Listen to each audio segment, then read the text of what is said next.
I think this coincides with a lot of what we see out there is people saying, well, if once you come to Christ, then it's about being obedient. Yeah.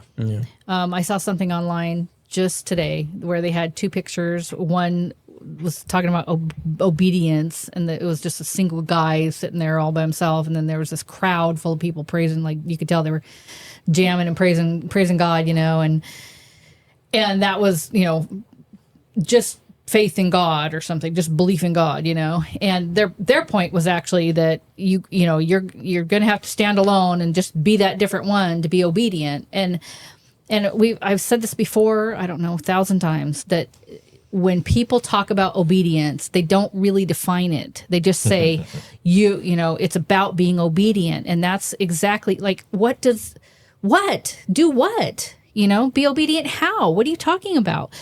And we had a whole podcast about this. Please go back and look at it. I'll put it in the comments about what episode it was. But being obedient is being obedient to the gospel. Faith, right. Having faith. That's the main thing that the New Testament talks about when it talks about obedience. It's about having faith. And then beyond that, then it's about obeying God. If he tells you to do something, you probably should do it. If you actually know that God is telling you to go be a missionary, you probably should do it, Mm-hmm. But beyond that, obedience what?